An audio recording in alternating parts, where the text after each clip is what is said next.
We are truly honored to have you here at our campus. Since you are visiting the Performing Arts College, we believe that words alone aren't enough to express our excitement. In our world, the best way to say hello is through our craft. Therefore, we have decided to welcome you today with a performance rather than a speech. The piece you are about to see was directed by our director, Sri Yogesh Soman. It is a fresh production that we have been working on with a lot of heart. So, without further ado, please sit back and relax and enjoy the show. We warmly welcome all of you to today's presentation of play Chakra. Today we are presenting this play in slightly different way. This experiment will be clearly visible in our performance. According to the director's vision, we have tried to understand how plays were performed in ancient India. In those times, plays were staged in temple courtyards, royal palaces or assembly halls. There were no stage wings, no proscenium stage and no fixed frame as we see today. During our theory lectures at the academy, through versus teachers and theatre experts, we learned about this traditional Indian style of theatre presentation. Following that Indian theatrical tradition, we are presenting this play today. We hope you will enjoy this experiment and appreciate our performances.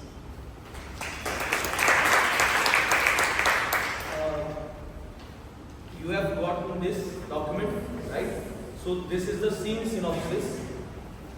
I'll once read it and then we will start with the play. So the first scene. In this scene, Draupadi, contemplating her actions during the Mahabharata war, enters her room. Her servant informs her of King Bhimasena's arrival. Surprisingly, he was there alone. Draupadi then comforts her Dasi, Renuka, about her and the Pandavas' Antayatra, the last journey towards moksha. She then recalls her life with the Pandavas and the loss of her family in the war. In the next scene, Bhim informs Draupadi that he couldn't find Ashwatthama and won't see her before the Antayatra. Draupadi questions their role in the war's destruction and fears seeing Ashwatthama's ghost in her chamber. Bhim, recalling their time in Virata's palace and Kamyapana, denies the blame, calling it a Kshatriya's duty. Unhappy with himself and Draupadi's condition, Bhim leaves everything behind for the final journey. Scene 3. Ashwatthama's arrival scares everyone in the palace. Renuka informs Draupadi and flees. Initially uncomfortable, Draupadi converses with Ashwatthama about their shared chakra of revenge, albeit just on the opposite sides. Now the scene 4. Ashwatthama remembers Bhim choking him and Draupadi ordering him to take off the mystical gem, recognizing his immortality but leaving a fatal and a sticky wound. Scene 5. Here Ashwatthama recalls using the Brahmashil Astra on the Pandava mothers' wombs, erasing their bloodline. This enrages Draupadi, leading her to contemplate her actions during the Mahabharata war. Scene 6. Cursed to an eternal festering wound, Ashwatthama lives in the relentless pain. To end the cycle of revenge, Draupadi anoints the wound with oil, offering brief relief, if not redemption.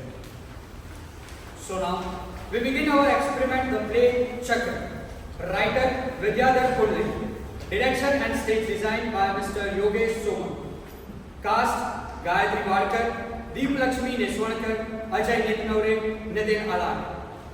Musicians Manav Gandhi, Parth Mawar. Light design Ajay Nitnaure, Operator Pratham Taidu. Costumes Deep Lakshmi Neswarkar, Gayatri Wadkar.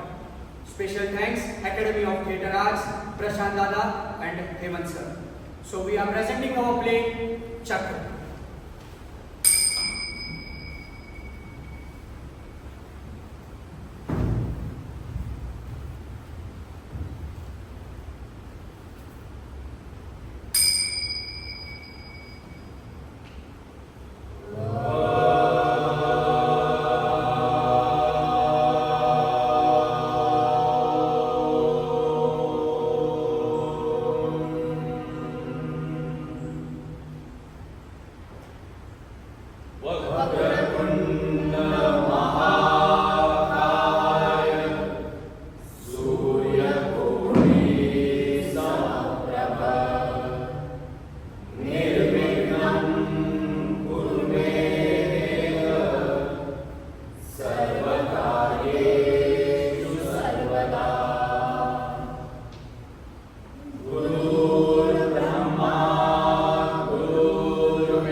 काय करेल?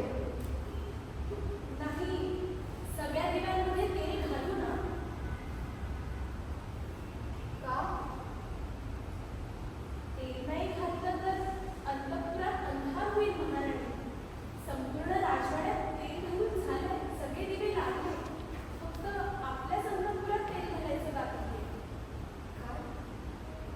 अंतःपुरात अंधार होईल म्हणतेस? मग घाल.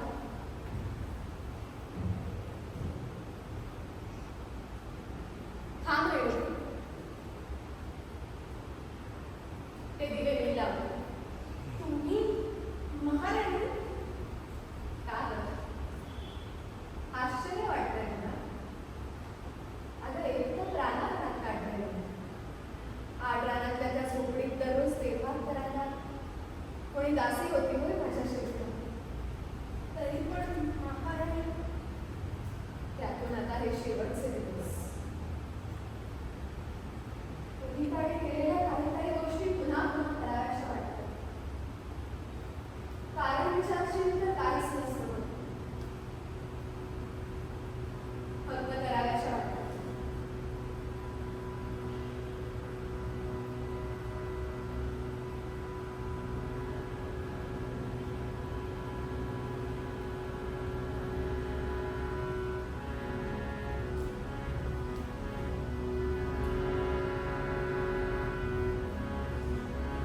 काय करेल ते? काही निरोप आहे का? महाराणी, महाराज भीमसेनाचा रथ आत्ताच इथे आला. महाराज इथेच येत आहे असा प्रतिहारीचा निरोप आहे. महाराज एकटेच आहेत रे? हो महाराणी.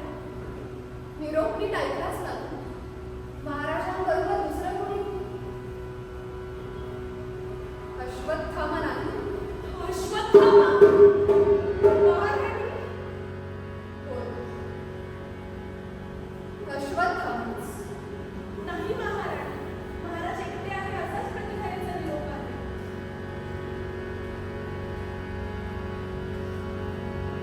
थांब रे. सर्व ब्राह्मणांना दान देऊन झालं. आज सर्व दासीही झाली. आता तू शेवटची राहिली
म्हणायची, अखेर माझ्या वाटचं श्रेय हेच आहे. आणि काहीही झालं तरी क्षत्रियांच्या वेगळा आहे. त्यांच्या कपाळावरचा पांढरेपणा चांदण्यासारखा शुभ्र आहे. क्षत्रियांना वैराग्य नाही. त्यांनी राज्याने भोगलंच पाहिजे. ये. हळूहळू एक एक दिवस गेला. आधी तू आलीस, मागून दुसरी आली. आता राजवाडा कसा गोकुळासारखा गजबजलेला असतो. एका दालनातून दुसऱ्या दालनात जाताना नोकरांचं नाव होतं. कुणाचं तरी कितीला हसणं ऐकू येतं. हे रेणुके, तुझा मुलगा कसा आहे गं? छान आहे महाराणी आपल्या कृपेने. आता चालायला सुद्धा लागला आहे. एक पाऊल टाकतो आणि भूतकाल पडतो. आणि टाळ्या वाजवून जो हसतो ना, तो हसतच राहतो मामा. हसतो तो हसतच राहतो. सहदेवांचा शुद्धसिद्ध परिणाम असाच असावा. थांबता थांबून प्रतिभाला म्हणाल्या, लहान मूल जन्माला येतं, ते रडतं आणि एके दिवशी हसायला लागतं. हसण्याचा शोधच लागलेला असतो त्याला. बरं का रेणुके, भीमसेनांचा सुतसू, तू जेवायचाच नाही का? हात काय भरवायचा, लाथा काय घ्यायचा, बळबळ सगळं भरवावं लागायचं. आणि प्रतिनिधी तो तर वडिलांना शोभायचाच नाही बघ. फार लबाड होता. जगते वाचते तर किती वेगळे पण त्या जगाला दिसले असते नाही. महाराणी,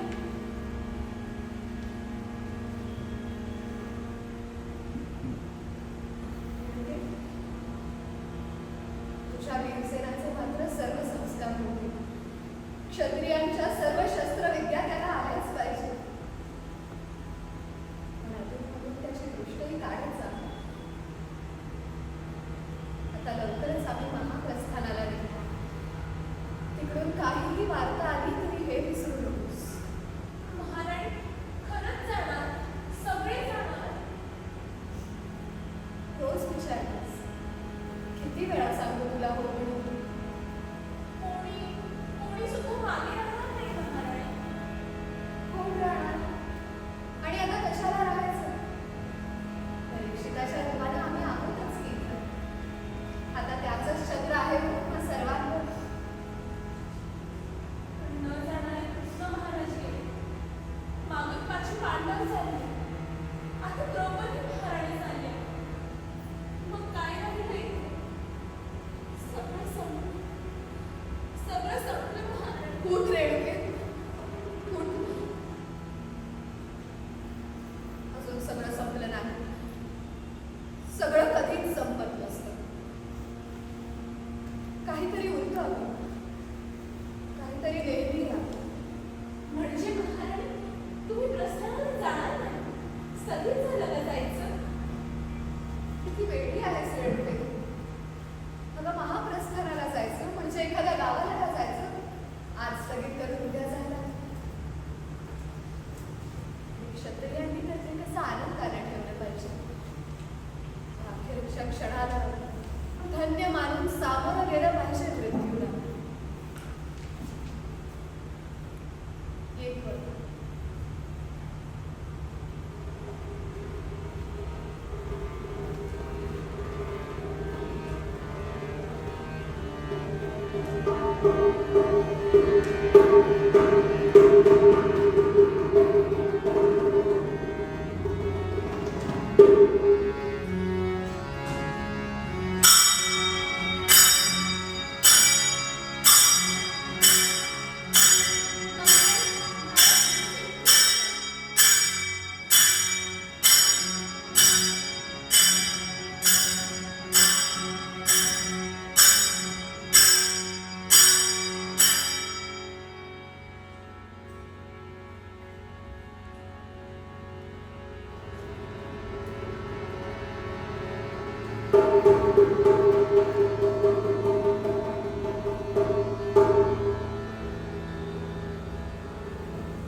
कालपासून अविश्रांत धडपड केली पण काही झालं नाही द्रौपदी. म्हणजे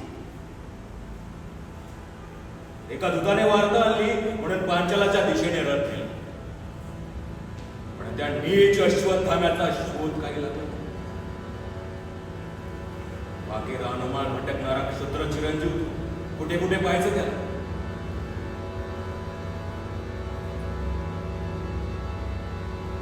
पण द्रौपदी, खरोखरच अजूनही मला कळत नाही की तुला त्याला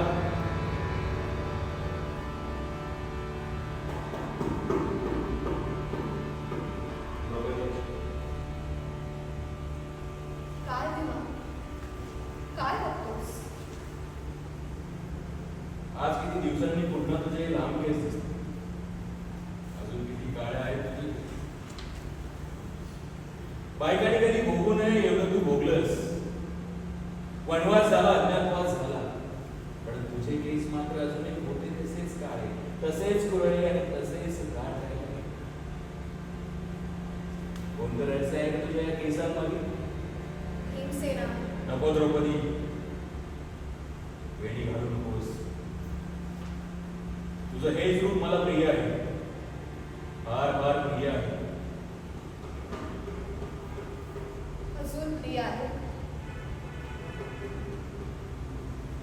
ह्या केसांपायी एवढं ब्रह्मांड झालं तरी सुद्धा प्रिय आहे. हो, अजूनही या क्षणाला सुद्धा प्रिय आहे. द्रौपदी, काय दिवस भराभर निघून गेले. द्रोणाचार्यांनी ज्या भूमीवर आम्हाला धनुर्विद्या शिकवली ती आता क्षितिजापर्यंत पसरलेली अजूनही कोणास ठाऊक. पहिल्या रात्री दरबारच्या शय्येवर पायगतीकडून तुझ्या शरीराचा काय धंदा आला. हजारो प्रजानन इंद्रप्रस्थाच्या वेशीपर्यंत आले आहेत. आपण सर्व मनात निघालो आहोत. डोक्यावर फार माधवीचं भयंकर ऋण आहे. पायात काही नाही, तुझ्या या काळ्या केसांवर धूळ आहे. नको भीमा, नको ती आठवणी आता. काम्यपणातील ती आपली झोपडी, कोपऱ्यातला तो लहानसा कापडा, फडफडत लावून शांत. सगळे झोपलेले असायचे. तू आणि मी मात्र झोपडीच्या बाहेर पायऱ्यांवर बसत असतो. झाडांच्या अकराळ सावल्यामधून झरकन एखादा पक्षी फडफडत जायचा. तारकांनी चकचकणारं आकाश संबंध रानावर कललेलं असायचं. अंधाराचेच वाटावे तुझे केस माझ्या छातीवर तोंडावर राहायचे. आठवण झाली ना, अजूनही मनात कसं तरी उदास उभं वाटते. तुला नाही वाटत अशी? हो, तू विचारायचीस ना, माणसानं वाट तरी किती पाहिजे. या तांबड्या चिकट रक्ताचं तेल माझ्या या केसांना कधी लागायचं? ही मगरूर केसाळ मांडी एखाद्या बांबूसारखी पिचलेली मला कधी दिसायची? पण या सगळ्यांचा शेवट काय होणार आहे? का का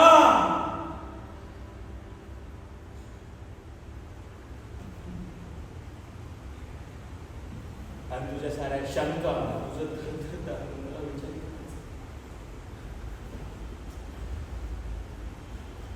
पण हे काय होतं? तुझं अंग का थरथरतं? शेवट काय होणार आहे? हो भीमा, दिवसाच्या उजेडापेक्षा रात्रीचा अंधारच मी जास्त पाहिला. अरे सोन्याचा वेध घ्यायचा म्हणजे डोळ्यांच्या पापड्यांपेक्षा एकसारख्या ताक ठेवाव्या लागतात. रक्तासारखं उकळतं धगधगट ठेवावं लागतं. सुडाची ती एक अपरिहार्य किंमत होती.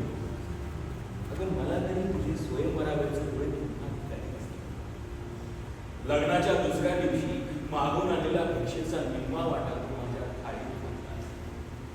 त्यावेळी तुझे ते सुंदर आणि काळेभोर डोळे जसे दिसते तसे पुन्हा कधीच नसते. त्या नराधम अश्वत्थाम्याला तुझ्या पुढे खेचून आणला तेव्हा सुद्धा असते.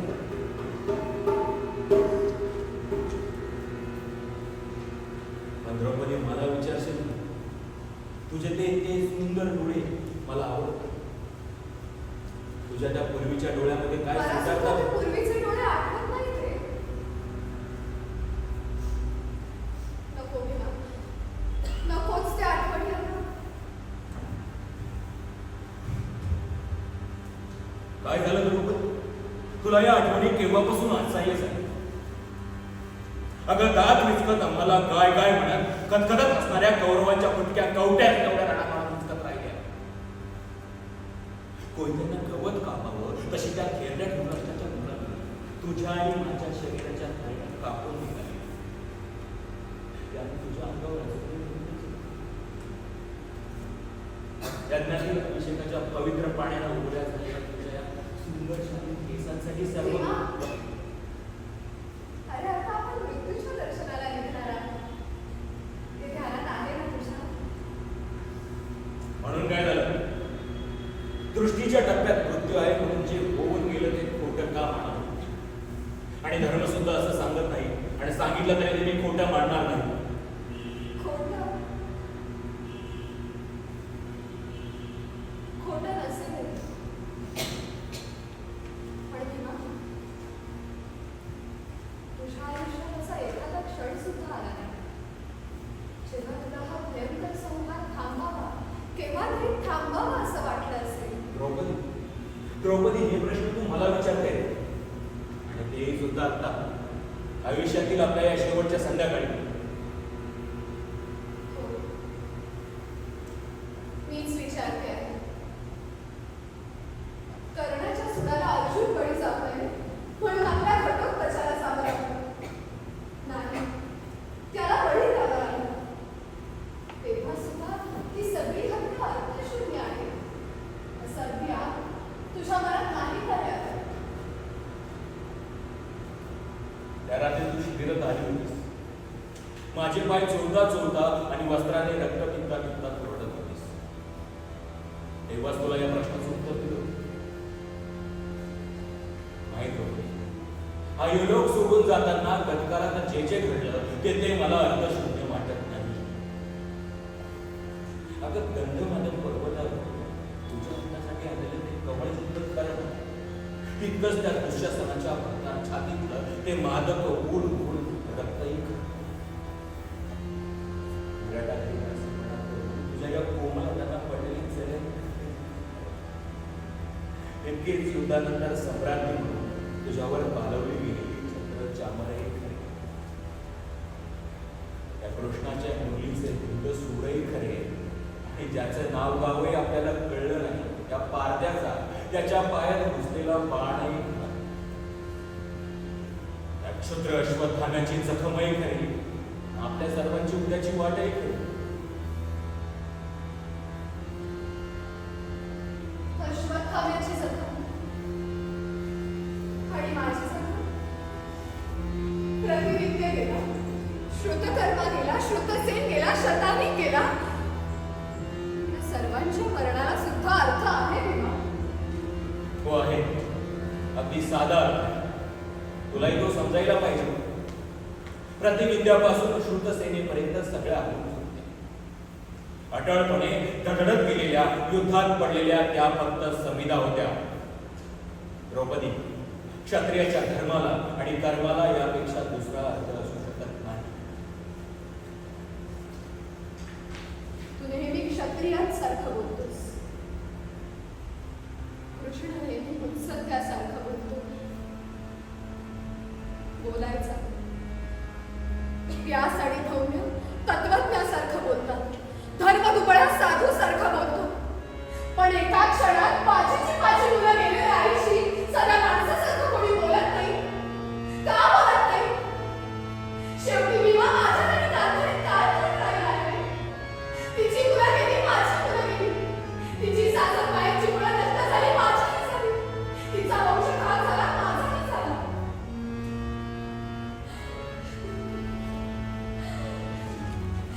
गांधारी 100 दुःखांना हरसवली, 100 पापांना हरसवली आणि मी फक्त 5च दुःखांना, फक्त 5च पुण्याला. शेवटी 100 मोठे आणि 5 लहान. हाच एक अर्थ तू सांगणार आहेस ना भीमा? भीमा, मला नुसतं खरं खोटं नको.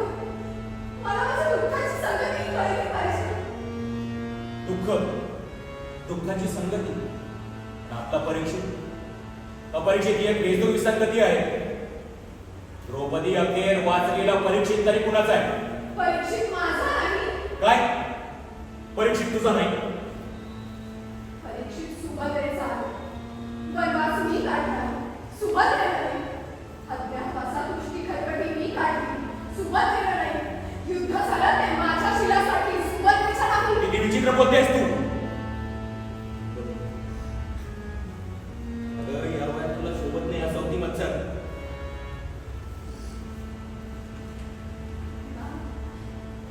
अरे किती साधा सरळ आहेस तू. तुला माहित आहे ना, अभिमन्यूला मी माझ्या दुधावर वाढवला होता. लहानपणी तुझी सावध काळे कोणती असे तुम्ही सगळेजण विचारायचा, तेव्हा तो सुभद्रेकडे बोट दाखवायचा आठवतंय का तुला? आणि तरी सुद्धा तरी सगळे सुद्धा परीक्षित माझा नाही. माझं सगळं अंग, माझ्या भुवया, माझे पुरळे केस यातलं काहीतरी घेऊन माझ्या नावानं, माझ्या रक्तानं या इहलोकावर जगणारं कोणी नाहीये माझ्या मागं. मला नुसतं आत्म्याचा अमरत्व नको होतं. मला माझ्या रक्तातल्या प्रत्येक थेंबाचा अमरत्व हवं होतं. का नाही ते मला मिळालं? नाही विमा, नाही. माझा वंश चालवणारा माझा एक तरी मुलगा सगळ्यातच या युद्धाची संगती होती.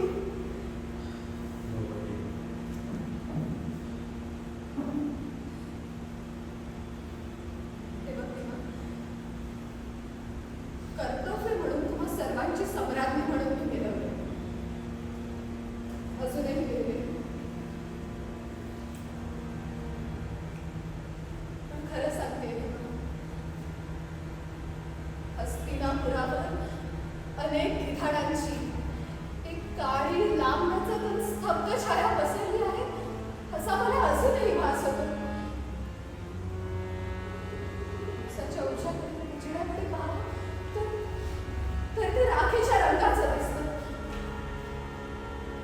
माझ्या या अंतःपुरामधून रक्ताचे ओघळ वाहताना दिसतात, ते थांबत नाहीत.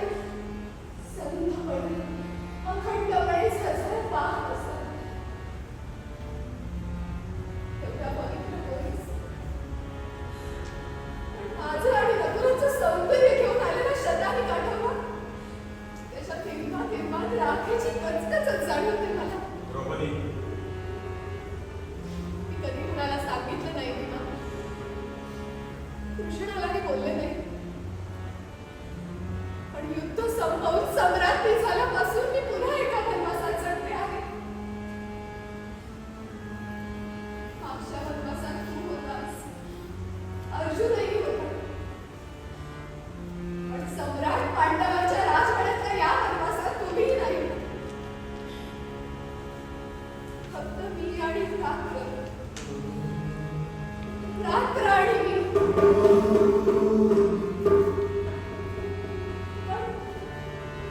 वनवासातल्या त्या झोपडीत कधीच नसलेलं एक भूत रोज रात्री त्या कोपऱ्यात उभं राहतं.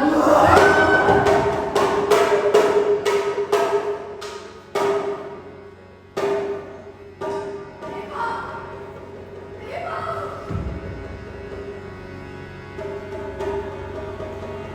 कुणाचं आहे? तेव्हा तुम्ही पुरुष लढता, जिंकला तर पृथ्वीवरचं राज्यही भोगता, गेला तर स्वर्गात जाता. मला हे म्हणायचा अधिकार नाहीये, पण खरी हत्या ही बायकांची होते. द्रौपदी, हे भूत कुणाचं आहे ते सांग आधी मला. त्या भग्न मांडीच्या गर्भधनाचं, त्या नराधम ऋषीचं समजलं. कर्णाचा असेल. पुन्हा चुकलास तुम्ही मा.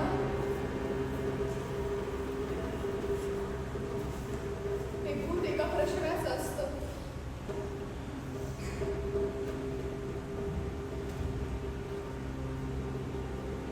प्रश्नाचं भूत. हो, जन्मभर तू फक्त सूडच मागत गेलीस, पण शेवटी तुला तरी काय मिळालं? त्या प्रश्नाचं प्रथम हा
मालिनी अखेर अगदी शेवटच्या क्षणी पोहोचवलीस. वनवास, अज्ञातवास, युद्ध आणि शेवटी निर्वंश. तेव्हापासूनचा हा छंदावा तसाही झाला नाही. मला या एका क्षणाची फार दिवसापासून भीती वाटत होती. तुझं म्हणून जे काही होतं ते सर्व गेलं द्रौपदी, सर्व गेलं. सर्व गेलं का?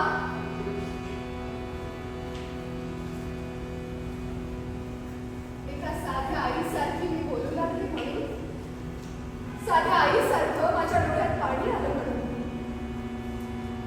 हिना, आईच्या डोळ्यातील पाणी सुद्धा तुला मान्य नाही आता. तिची करुणाही मान्य नाही.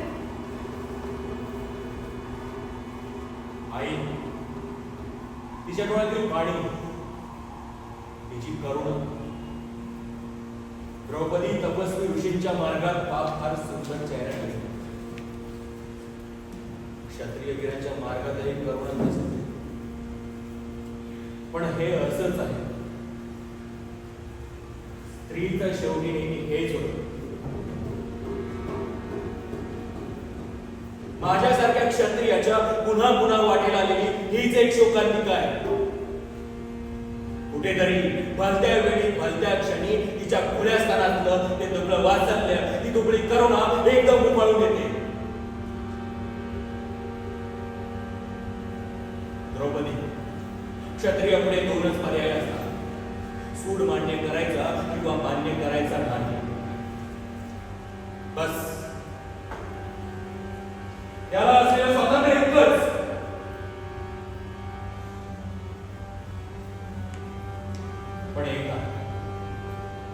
पण एका जळता धगधगता मार्ग त्याने घ्यायचा की मग स्वातंत्र्य नाही, वात्सल्य नाही, की क्षमा नाही, की करुणा नाही.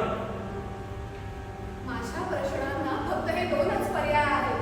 बस, म्हणजे काही नाही. तुझे प्रश्न ते प्रश्न चुकीचे आहेत, म्हणून त्याची उत्तरही तुला चुकीचीच मिळत राहतील. जे प्रश्न कोणत्याही क्षत्रिय स्त्रीने किंवा क्षत्रिय मातेने विचारायचे नसतात ते तू का विचारतेस? स्वतःच्या धर्माप्रमाणे कर्म करीत राहणं एवढंच आपल्या हाती असतं. हाच जीवनाचा अर्थ आहे, हीच संगती आहे. याला याच्यापेक्षा वेगळा अर्थ असू शकत नाही, वेगळी संगती असू शकत नाही. क्षत्रिय धर्म, धर्माप्रमाणे कर्म, धर्म आणि कर्म यांमधील संगती. शेवटी धर्माकर्माच्या एका आकाशा एवढ्या एका चक्रावर आपण सारे नुसते फिरत आहोत. हेच आपल्या जीवनाचे श्रेय असतं. किती समाधान आहे, किती कृतार्थपणे बोलता तुम्ही सर्वजण. मला हेवा वाटतो. इतका सुंदर दूर कसा रे आला आहे तुम्हा सर्वांच्या आयुष्याला. युधिष्ठिराचं काही नाही. तो क्षितिजा पलीकडचा शिव आहे.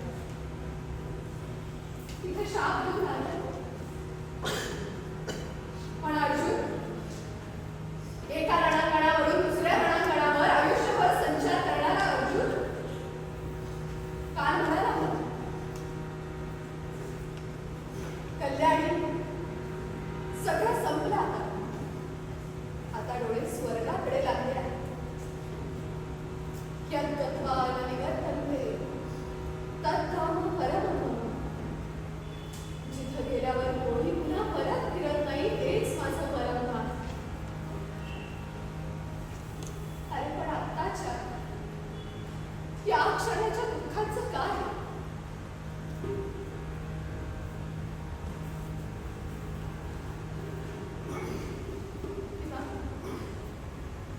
तुम्हा सर्वांबरोबर मीही तिकडे येत आहे, पण तुमच्यासारखी कृतार्थ केलं नाही.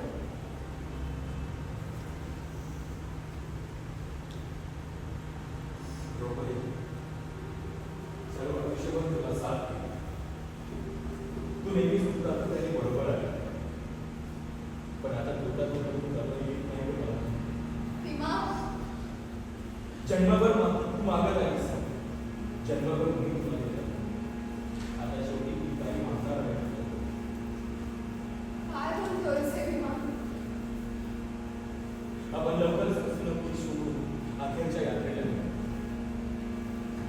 बाहेरच्या वाटेवर येऊन तुम्हाला तुझ्या कारण पूर्ण केस दिसू दे. तेव्हाही तू वेट करू नकोस, कारण या केसांमुळेच माझ्या जीवनाला अर्थ होतो. या केसातच माझं श्रेय सुरू.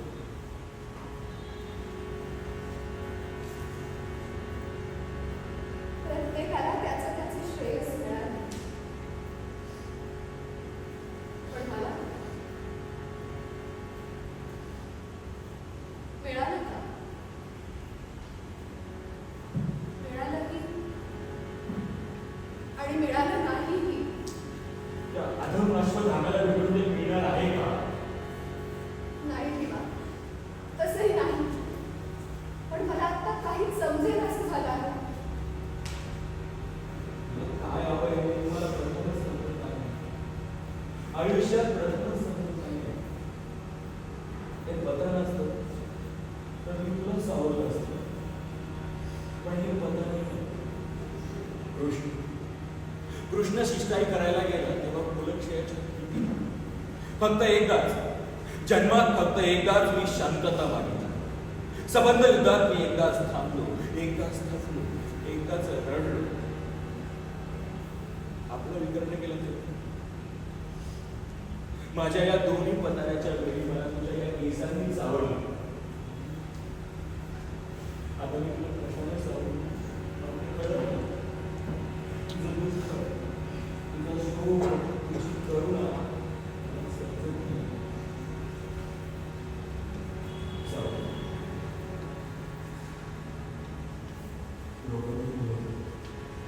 भीमा,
द्रौपदी, झालं ना समाधान तुझ्या डोळ्यांचं? पण जर तुला ते पूर्ण हवं असेल तर ते झाकलेल्या डोळ्यांनी कसं बरं मिळेल? उघडते डोळे आणि पहा, हा युद्धाचा शेवटचा बळी, जिवंत बळी.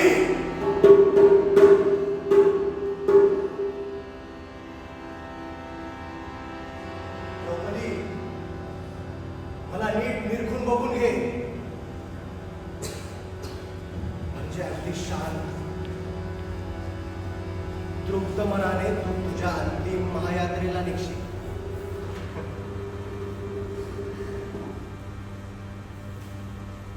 किती वर्षांनी गाठ पडली ही द्रौपदी.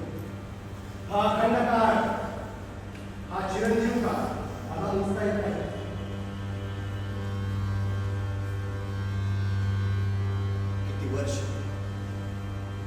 किती वर्ष झाली द्रौपदी. अश्वत्थामा, 15 वर्षांनी आपण पाहत आहोत एकमेकांना. 15.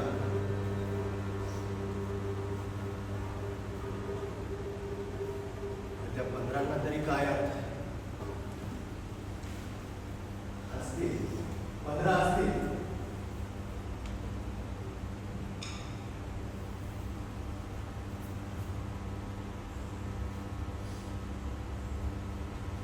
ते चित्र अजून जसंच्या तसं डोळ्यांसमोर आहे.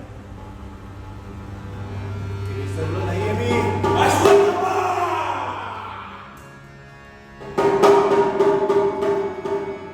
विसरताचे नाही मला.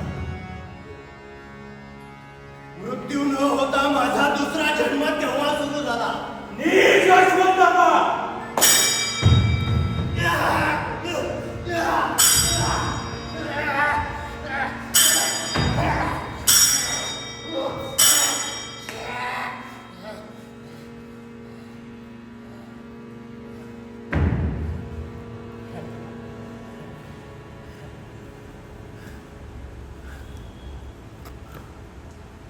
भीमानं माझ्या मुसक्या बांधल्या होत्या. कृष्ण माझ्याकडं भेदक नजरेनं बघत होता. कारण त्या द्रष्ट्या योगेश्वरालाही माझा संवार टाळता आला नव्हता.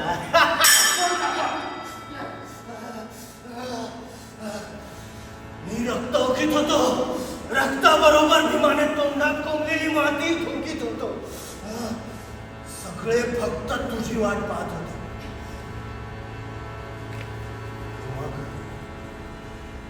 मग तू त्या शिबिराच्या दरवाजातून एखाद्या यज्ञाच्या ज्योतीसारखी भडकून आलीस आणि म्हणालीस,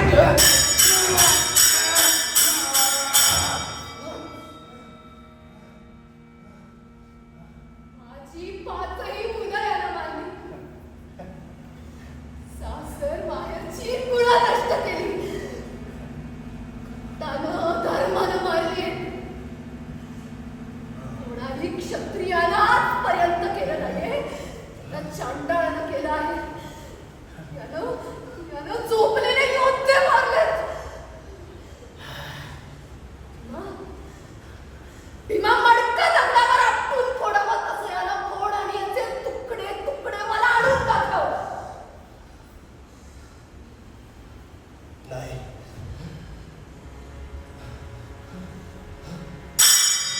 नाही मा.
उपटून काढला आणि माझ्या देखत तो धर्माच्या मुकुटात चमकू लागला.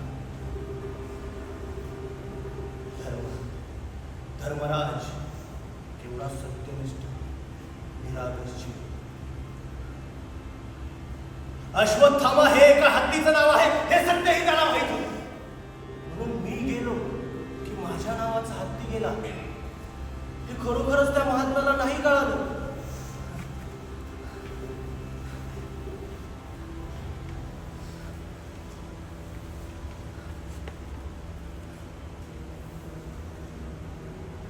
जन्माबरोबरच मी तो मणी घेऊन आलो होतो. कर्णाच्या कवच कुंडला सारखा माझा तो मणी. तो गेला आणि ही खोल जखम वाहू लागली. जसे माझे कान, नाक, डोळे तशीच माझी ही जखम. कधी कधी मी फार प्रेम करतो तिच्यावर. आपल्या हातांवर, आपल्या केसांवर, शरीराच्या कणाकणांवर. द्रौपदी, पाणी, पाणी, द्रौपदी, दासीला पाणी सांग. पाणी. अश्वत्थामा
काय झालं अश्वत्थामा?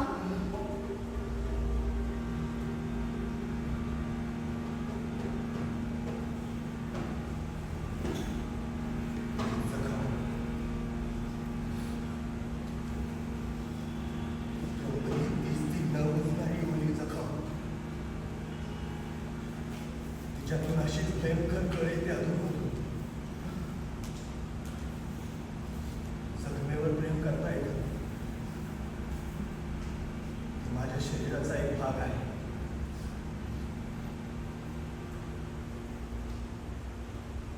पण वेदनेवर नाही करता येत.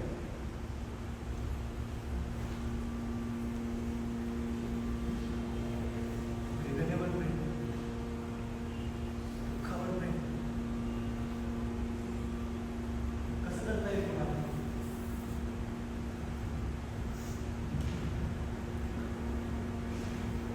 या जखमेपासून मुक्ती नाही,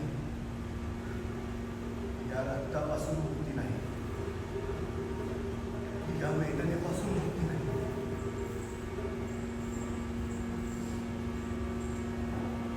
पण कशी असेल?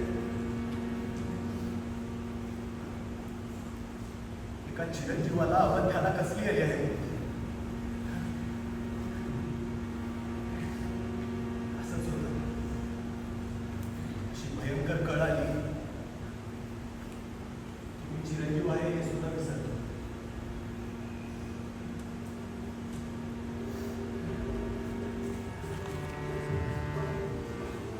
अश्वत्थामा हत्ती की माणूस. अश्वत्थामा हत्ती की माणूस.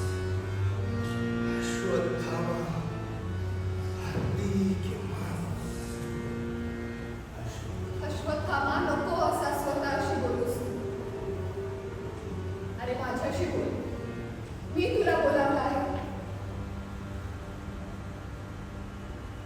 तुझ्याशी बोलू. तू मला बोलवतोस. मला वाटलं मला पुन्हा एकदा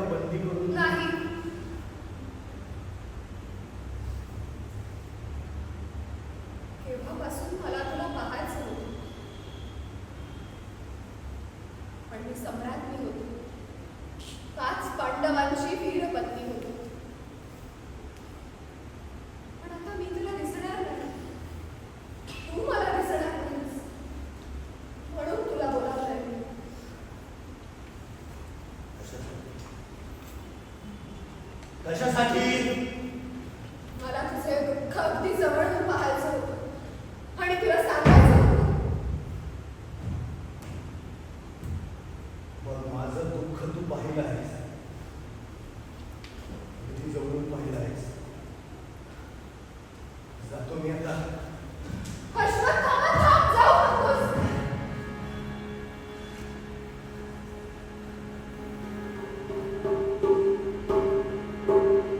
तुम्हाला काय सांगणार होतीस द्रौपदी?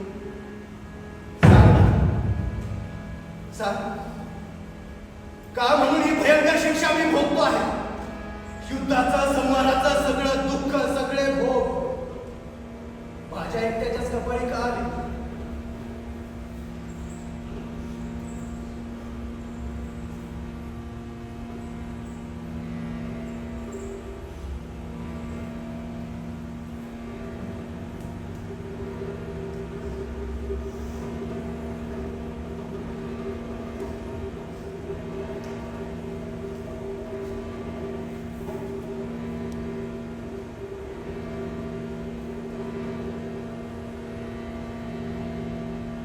कमी अधर्मानं लढलं म्हणून ही जागती आणि जळती खून आहे. पण कोण धर्मानं लढलं? कृष्ण लढला, अर्जुन लढला, भीम की धर्म?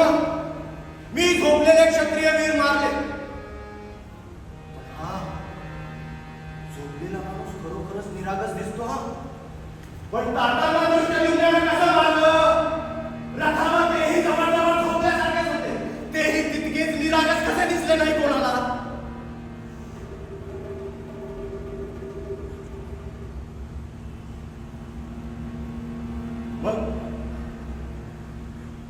मग मलाच काही शिक्षा? पापात्म्य कृष्णाला का नाही?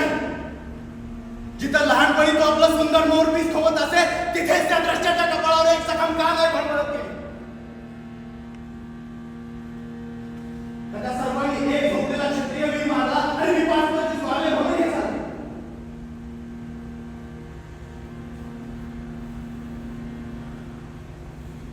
म्हणजे शेवटी ही गणना कमी अधिक संख्येचीच.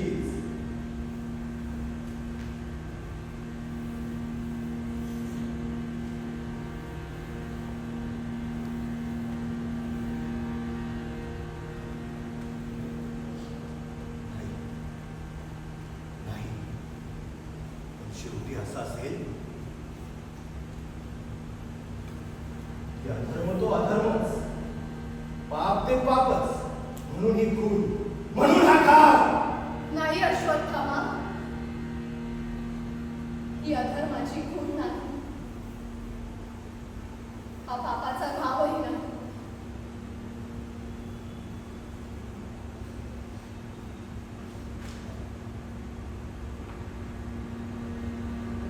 ही अधर्माची खून नाहीये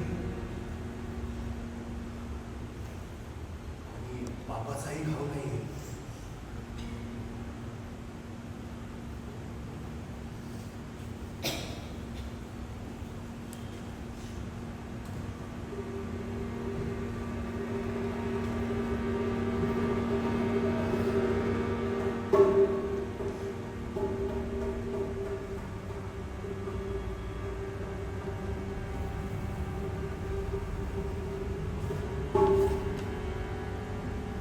तेजाचं हे रूप किती सुंदर, किती शांत, किती आपल्याशी एकटा आहे. या देवत्या ज्योतीसारखं शुभ्र, शांत असं चिरंजीव पण मला नाही मिळाला. मिळाला तो लाल जळजळत्या रक्ताचा ठिपका, एका चिरंजीव वेदनेचा ठिपका.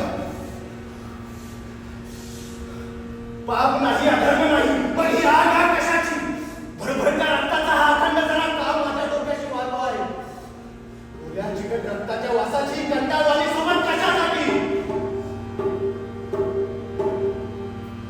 मी कुणाला विचारायचं? कुणी कुणाला उत्तरं द्यायची? मगाशी मला मी माझे प्रश्न विचारून होते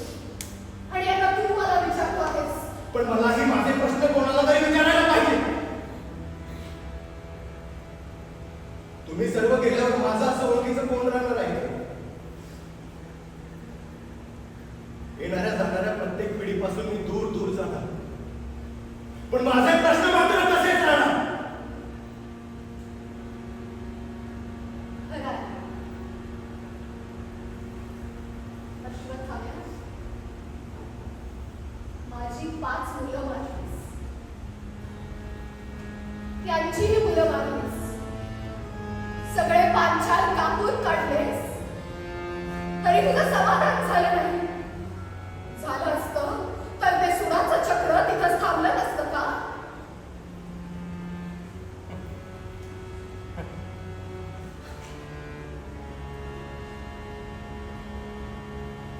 पुन्हा तूच मला विचारते आहेस. द्रौपदी शेवटी मीही त्या चक्राचाच एक भाग होतो, जशी तूही त्या चक्राचा दुसरीकडचा भाग होतीस.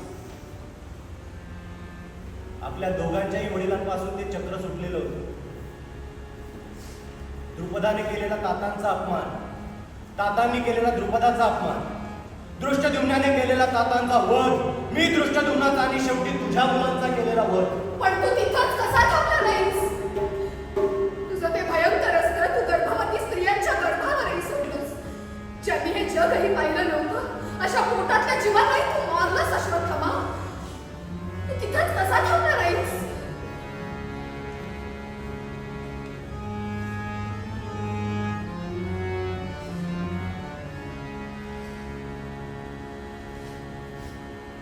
कसा थांबलो नाही?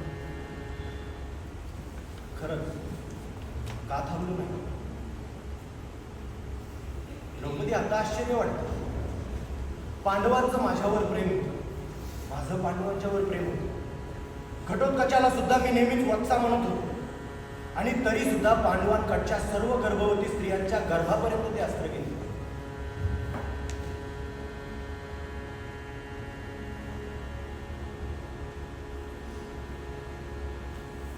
तातांचं हे ब्रह्मशीर असतं. ते गेलं का मी सोडलं ते?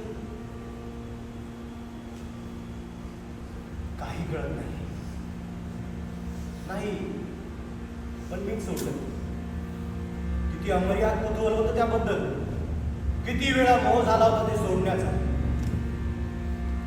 कर्णाचं सुंदर शीर खाली आलं तेव्हा, तो मानी पहाडी दुर्योधन धुळीत पडला तेव्हा, तातांचा वध झाला तेव्हा, भीमानं फोडलेल्या दुःशासनाच्या छातीतलं रक्त कारंजासारखं उसळून आलं तेव्हा दरवेळी ते अस्त्र बाहेर काढलं. पण ओठ थरथरायचं, डोळे मिटायचे नाही, जीभ कोरडी पडायची, ओठांवर मंत्रच यायचे नाही. आणि आले तरी ते चुकीच्या क्रमाने यायचे.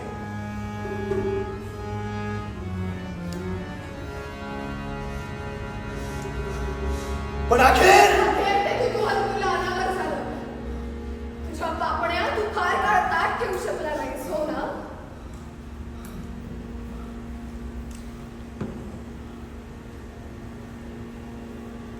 हो, फक्त कुतूहल, शुद्ध कुतूहल. त्या भयंकर मोहाचं कुतूहल. पहिली मुंगी टोचून पाहिल्यावरती तडफडताना वाटतं ना, ते कुतूहल. रक्ताचा चकचकता ओहळ प्रथमच पाहताना थरारून येतं, ते कुतूहल. सूर्याचे किरण झरकन फेकणाऱ्या खडगाच्या धारदार टोकावरून हात फिरवताना वाटणारं कुतूहल. अखेर त्या रात्री वटवृक्षाच्या ढोलीतली कावलीची पिल्लं खाणारं घुबड मी पाहिलं. आणि एका क्षणात रात्रीचा सारा अंधार वळवळला. रक्ताचा तो ओहळपुराच्या पाण्यासारखा मोठा होऊन वाढत पसरत गेला. खडगावर किनारे इंद्राच्या किनारचा आकाशावर किनारा उठून झाला आणि ते अंतर सुटलं. काय होतंय काय नाही करण्याच्या हातात पण नव्हतं. काय आहे कुतूहल? अरे कसलं आहे हे कुतूहल?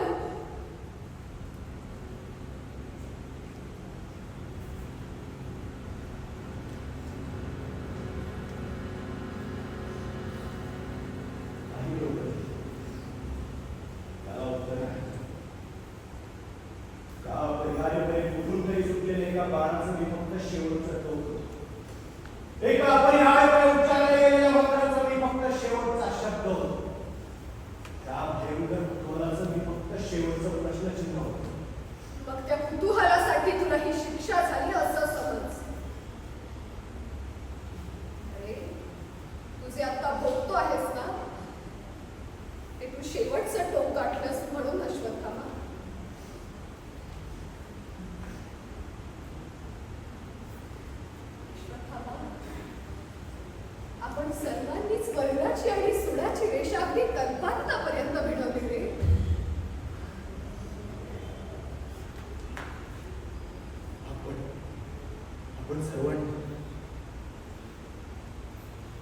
द्रौपदी आपण म्हणालीस की नाही नाही द्रौपदी, अगं तू काय केलंस? अगं तू सती न्यायासाठी, धर्मासाठी, सतीत्वासाठी जळलीस आणि इतरांनाही जाळत राहिलीस. हो, माझा म्हणूनही एक धर्म होता. पती क्षत्रिय म्हणून त्यांचा धर्म माझाही झाला. आणि मग मी सतत सूड मागितला. प्रथम पासून शेवटपर्यंत सूड मागितला. वनवासाला निघाले, तेही मुद्दाम केस मोकळे सोडून. मला सांगितलं, काही वर्षांनी कौरवांच्या विधवा बायका असेच केस मोकळे सोडून तोंडात माती घालून रडणार आहेत. अखेर युद्ध संपलं. सगळे कौरव धुळीत पडले होते. त्यांच्या बायका असेच केस मोकळे सोडून तोंडात माती घालून रडले.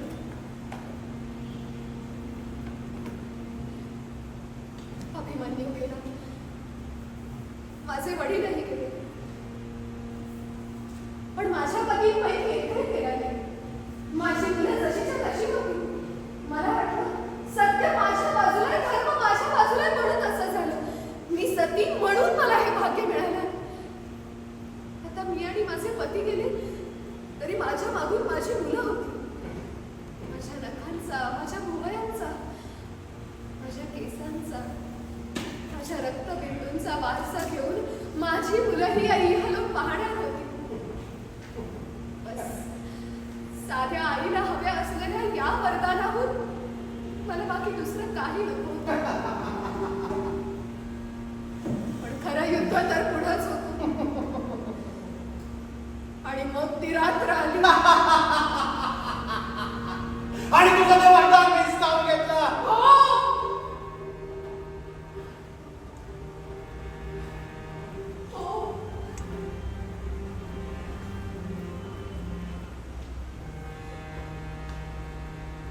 आणि मग मी माझ्या मातीच्या हातांकडे पाहत राहिले.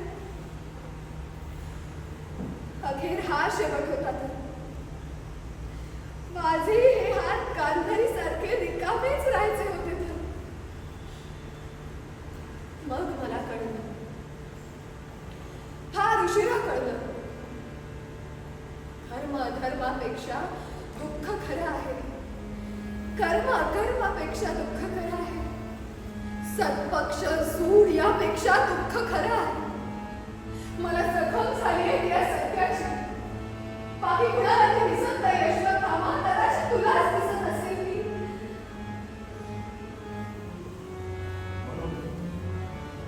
म्हणून तू मला बोलवलंस. शेवटचं सत्यही मी स्वीकारलं नाही. माझी मुलं गेली तेव्हाच सगळं संपलं होतं हे मी विसरले. उलट त्या सत्याच्या झालेल्या जखमेला मी चिडले आणि तुझा तो दिव्य मणी मी काढून घेतला. मला तुझं रक्त हवं होतं, पण तू चिरंजीव म्हणून मी वेगळ्या मार्गाने सुराचं आणखी दुसरं टोक काढलं. दुसरं टोक, पण माझ्या सुराचा टोक अंतिम होता. सृष्टीला 14 वर्ष कोणत्याही बीजा वाचून ठेवायचं, तिचं मूळच भग्न करण्याचा टोक अंतिम नाही का? नाही अश्वत्थामा, या सुराच्या चक्राची आणखी एक फेरी होती. तुझ्या त्या दिव्य मनात तहान, भूक, भीती, वेदना सगळं नाहीसं करण्याचं सामर्थ्य होतं हे मला माहित होतं. म्हणून मी ते सामर्थ्यच काढून घेतलं. तुझ्या चिरंजीव मनातलं तेवत्या ज्योतीसारखं शुभ्र आणि शांत तेज मी काढून घेतलं. तुझ्या मागे वरत्या शरीराची सारी दुःख, साऱ्या वेदना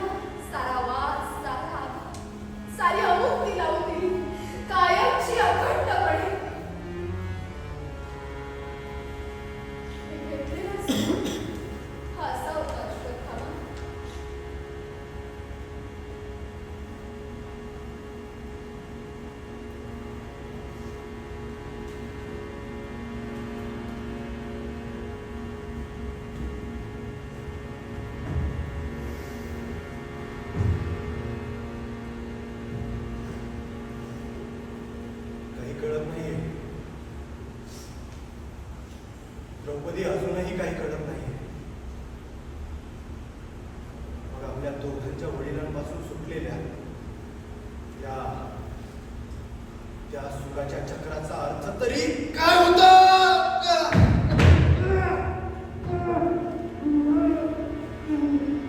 अर्थ काय असावा? वेगवेगळ्या मार्गांनी आपण सुडाची दोन टोकं गाठली, पण अर्थ सापडत नाही अश्वत्थामा. आपण दोघंही तिथं चढलो आहोत.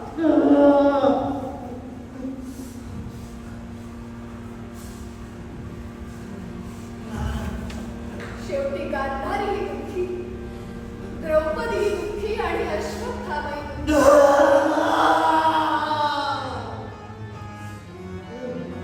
शेवटी असलाच तर तेच खरं होतं. शेवटी असलाच तर त्या थांबण्यालाच अर्थ होता. अश्वत्थामा, आपल्यापैकी प्रत्येकाने सूड मागितली.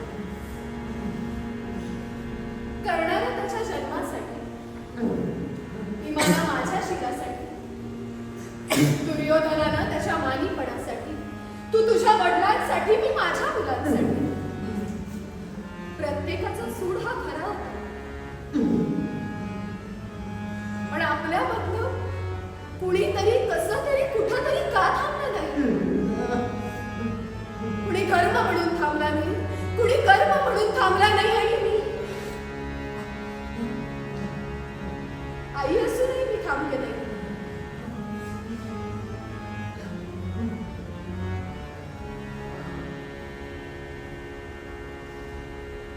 अश्वत्थामा, कळ थांबली का रे तुझी? नाही.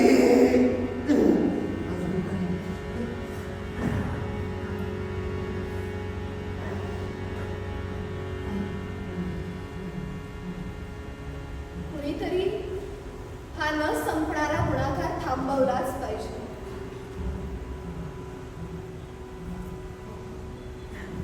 तुझ्या वडिलांच्या सुडाची खिडकी माझ्या वडिलांनी,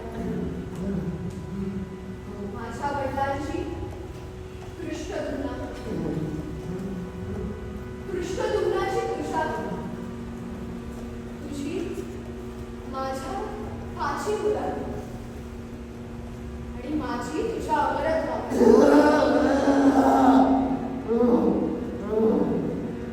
कुणीतरी कसं तरी हे खिडकी बनायचं नाकारलं पाहिजे. कुणीतरी आपल्या लहानसा हात मध्ये घातला पाहिजे आणि हे प्रचंड चक्र थांबवलंच पाहिजे.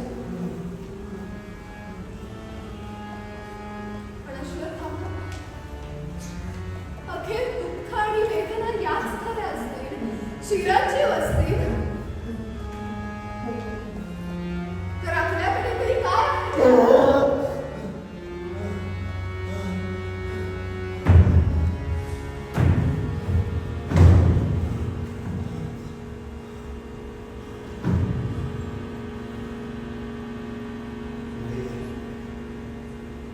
काहीच नाही. फक्त ते दुःख भोगायचं आणि या वेदना सहन करायच्या.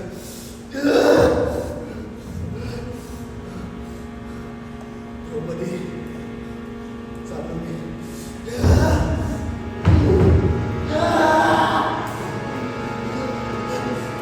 थांब अश्वत्थामा.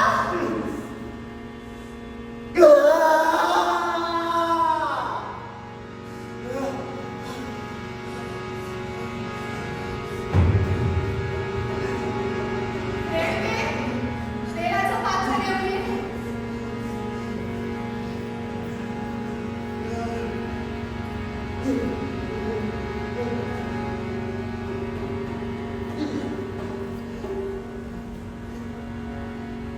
नाही अश्वत्थामा,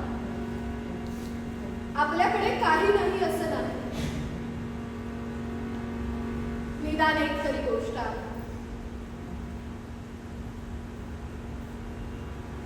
अश्वत्थाम्या, खाली बस. तुझ्या त्या जखमेत मी तेल घालते. तेल घातलं की बरं वाटेल तुला. जखम